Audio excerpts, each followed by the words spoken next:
Mate, kita mo yung barkong yan? Ba't kasi sila hindi tumatakbo ng straight line, no? Bakit nga ba? Siguro ginagamitan nila ito ng Great Circle Sailing. Ayo, ano? Teka lang, mukhang hindi nakaka-relate sa usapan nyo. Ano nga bang Great Turtle Sailing? Yan! Di ka! Sabay-sabay nating alamin. Tara.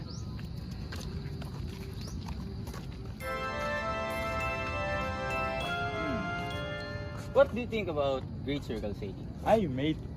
Great Circle Sailing is a navigational method used to find the shortest route between 2 points on Earth. It follows a great circle, a largest possible circle on a sphere. Hey, ikaw, sa tingin mo, saan ginagamit ang Great Circle Sailing? Ang Great Circle Sailing, mate, is commonly used in aviation and maritime travel because it saves time and fuel over long distances. And unlike straight lines on a map, Great Circle routes appear more curved because due to its spherical shape of the Earth. Yun pa! Ay, mate, ano kaya sa tingin mo yung tools na ginagamit sa Great Circle Sailing?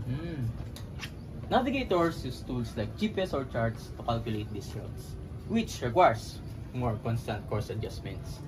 This differs from rambling sailing, where the course stays the same but covers more distance. Uy, mate! Uy, mate! Sa tingin nyo, hindi ba parang medyo complex ang paggamit ng Great Circle Sailing? Ay, Parang- parang nga, mate. Parang may naririnig ako. Parang may naririnig na din ako, mate. Tingnan Parang mo din, nga. parang din. Oh! Teka lang. Oh, dahil! But the frequent changes in direction make Great Circle Sailing more complex. But the efficiency makes it worth the effort. Modern technology has made plotting these routes in much easier. Yeah. Great Circle Sailing is essential for global travel.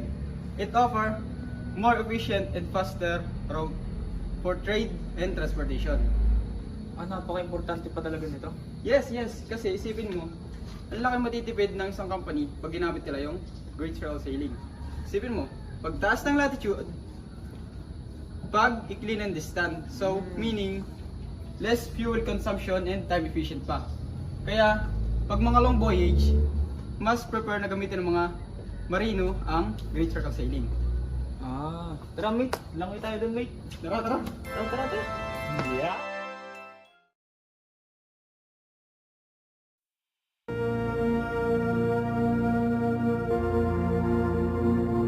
Why don't ship travels in a straight line?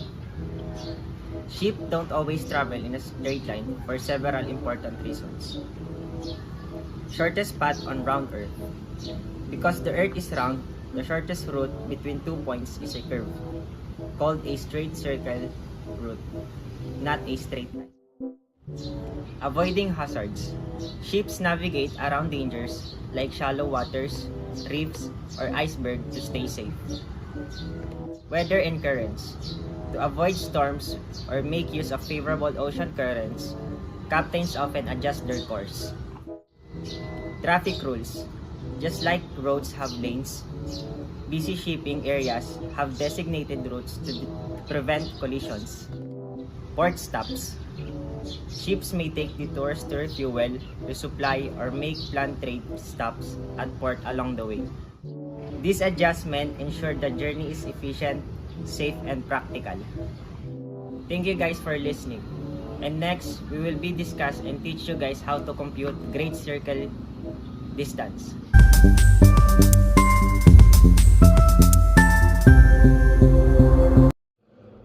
So today, guys, I will be discussing you how to solve Great Circle Sailing. So our journey is Japan to US, and here's the coordinates of Japan and US. First, you need to solve for Dilo. To solve the Dilo, you need to get your longitude 1 and longitude 2.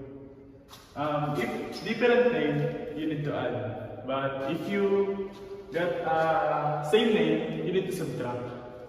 So we get different names, so we need to add. The Dilo is 262 degrees, 0.3.0 west. If the Dilo succeed exceed. If the dilo exceed to 180, you need to subtract it by 360. So our dilo will be 97 degrees 57 minutes east. But you need to reverse the name. To solve for GCD naman, the formula will be cos GCD equals cos latitude 1 times cos latitude 2 times cos dilo plus sin latitude 1 times sin latitude 2. So we need to substitute the numbers. Cos GCD cos 35 degrees 27 minutes times cos 37 degrees 48.5 minutes times cos 97 degrees 57 minutes plus sin 35 degrees 27 minutes times sin 37 degrees 48.5 minutes. But kailangan nyo isa-isahin muna kasi hindi naman kaya ng calculator pag sabay-sabay ito. So, dito sa part na to, ang makukuha natin ay negative 0.0890 plus dito naman sa part na to, makukuha natin ay 0.3554. So, ayun. The GCD will be cos.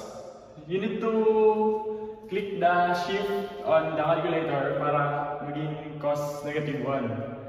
So, cos negative 1, 0.26646, and the GCD will be 74 degrees 32.5 minutes times 60 para makuha natin yung nautical miles. So, it will be 4.472.5 nautical miles. So next is we will solve for initial course. Again, our GCD is 74 degrees 32.5 minutes, and our dilo is 97 degrees 57 minutes east. So our formula for initial course will be sin initial course equals to cos latitude 2 times sin dilo divided by sin GCD. So we will need to distribute sin initial course equals to cos 37 degrees 48.5 minutes north times sin 97 degrees 57 minutes east divided by sin 74 degrees 32.5, meaning the dilo will be in degrees. So first you will need to kailangan natin umikot yung sign para maging inverse sign. So, sa calculator, kailangan ipipindutin natin ay shift sign para maging inverse. So, initial course equals to inverse sign equals 0.7824 divided by 0.9638. So, the answer will be initial course equals to north 0.54 degrees through east. So, dito ang initial course natin, northeast. Kaya nakuha natin yung name yan kasi kaya naging north yan dahil kinuha natin sa latitude 1. And kaya naging east yan, kinuha natin siya sa dilo. Now, we will be solving for final course.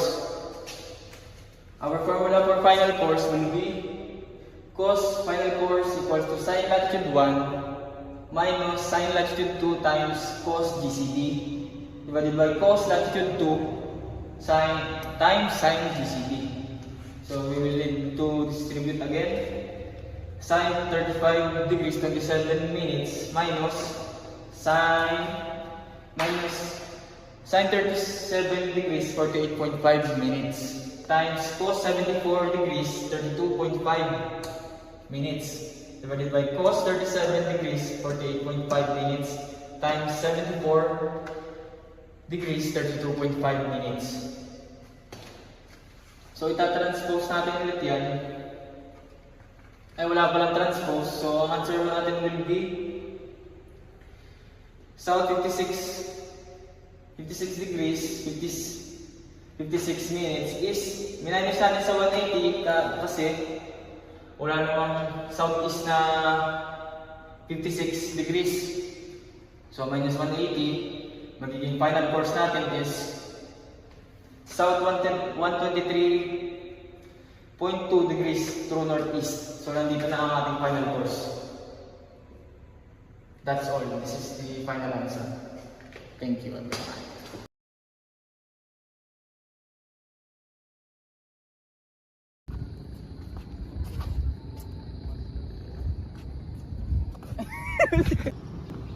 These adjustments, Go.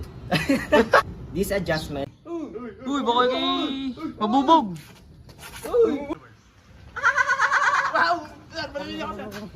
Failing. Yan, Pabuksan niyo muna at hindi na makahinga.